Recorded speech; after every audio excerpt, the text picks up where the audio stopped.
The FBI agent stared in disbelief. Standing right in front of him was a man in a crisp airline pilot uniform, complete with shiny wings pinned to his chest and a confident smile on his face. The man looked every bit the professional flyer, calm, charming, and ready to take command of a jet full of passengers. But deep inside, the agent knew something was off. This so-called pilot was not who he claimed to be. He was Frank Abagnale Jr., a 21-year-old conman who had managed to slip through the FBI's fingers again and again. Millions of dollars in fake checks had already been cashed in his name, and yet here he was, walking past security as if he owned the skies. The shocking part was not just that Frank had fooled strangers, it was that he had fooled the very people trained to catch him. And now, as the agent reached for his handcuffs, Frank did something that would leave everyone stunned. That he smiled, tipped his hat, and with a voice as smooth as silk said, "Excuse me, captain's business," before vanishing into a crowd of real pilots. In that moment, the FBI lost him once again. The question on everyone's lips was simple: how could a young man, barely old enough to drink, outsmart some of the most powerful investigators in America? Frank Abagnale Jr.'s story didn't begin with stolen checks or fake pilot wings. It began in a quiet New York suburb during the 1950s. Frank grew up in a family that looked normal from the outside. His father, Frank Sr., was a respected businessman, and his mother, Paulette, was a homemaker who adored her children. Young Frank was bright, curious, and always looking for ways to test limits. He wasn't a troublemaker at first, just a boy fascinated by how far charm and confidence could get him, but cracks began to show at home. His parents' marriage started to fall apart, and money troubles followed. Frank's father lost his business, and the stable family began to unravel.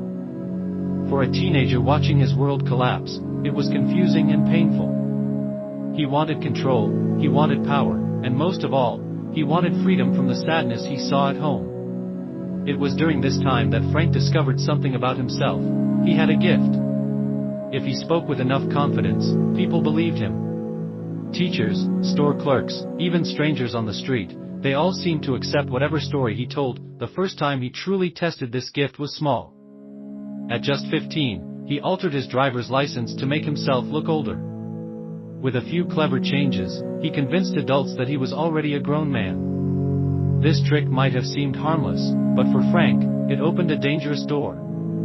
If he could fool people about his age, what else could he get away with? By 16, he was experimenting with checks. Back then, banks weren't as strict as they are today. With a steady hand and a sharp eye, Frank learned how to change numbers, copy signatures, and slip fake checks into the system. At first, the amounts were small, just enough for a meal or some pocket money. But soon, the thrill of deception became addictive.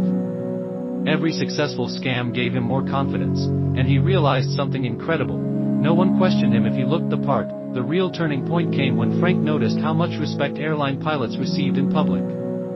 People looked at them with admiration, trusted their authority, and never doubted their word. To a young man searching for power and respect, it was the perfect disguise. And so, with nothing more than a fake uniform he stitched together and a forged Pan Am ID card, Frank became a pilot. He walked into airports, boarded planes, and even hitched rides in cockpits across the world. Imagine the shock of passengers and crew who never suspected that the man in uniform was a teenager had never flown a plane in his life. Frank would stroll into hotels, cash checks at banks, and live a glamorous life, all under the wings of his fake identity. For months, the FBI had no idea who but living on the run was exhausting. For every glamorous night in a luxury hotel, there was a night spent hiding in a cheap room, listening for sirens. Frank knew the FBI was chasing him harder than ever, but the thrill of the con was impossible to resist. At one point, Frank reinvented himself as a doctor in Georgia. Using fake papers and smooth talk, he managed to convince hospital staff that he was an experienced physician. Nurses followed his orders, patients trusted him, and colleagues respected him. The crazy part? Frank didn't even have medical training. When emergencies arose, he would cleverly step aside, pretending to supervise while letting real doctors handle the work. His charm kept suspicion away, but the stress was enormous. Every shift felt like walking a tightrope above disaster. Meanwhile, Agent Hannity was losing patience. He had tracked Frank across states and even countries, only to arrive minutes too late each time. He studied Frank's patterns, learning his habits, and swore that the next time, he would not fail. Frank, however, moved on to his boldest role yet, a lawyer. In Louisiana, he passed himself off as an assistant attorney general. Armed with nothing but legal textbooks and quick thinking, he handled real cases in court. Imagine the shock of seasoned lawyers listening to a man barely in his 20s argue with confidence and authority. None of them knew that Frank had never studied law in his life. The highs were exhilarating: applause in courtrooms, respect from colleagues, admiration from strangers. But the lows were darker. Frank was constantly looking over his shoulder, always waiting for the FBI to appear. His charm kept him alive, but his nerves were wearing thin. The longer he played these roles, the greater the risk of slipping up. And then came the night in France. Frank had been staying in a quiet village, enjoying the sea. Comfort of anonymity. He thought he was safe, far from American law enforcement. But the FBI had finally caught up with him, working alongside French police. It was late evening when they stormed his room. Frank had no time to change, no disguise to hide behind. For the first time, he was cornered without a plan. The police dragged him into the street, crowds gathering to see the infamous conman finally captured. Agent Hannity stood in the shadows, watching as the young man who had humiliated him for years was shoved into the back of a police car. Frank's face, usually so calm and confident, now showed fear. He was only 21, and his world was crashing down, but this was not the end. As the car drove away, Frank looked out the window and saw Hannity staring back at him. Their eyes locked, and for a moment, neither moved. Then Frank leaned forward, lips curling into the faintest smile. It was a smile that said, "This isn't over." The engine roared, the crowd shouted, and the FBI finally had their man. But little did anyone know, this capture would only be the beginning of another incredible twist in Frank Abagnale Jr.'s unbelievable life. The iron door slammed shut with a thunderous clang, and darkness swallowed the cell. For the first time, Frank Abagnale Jr. was not in control.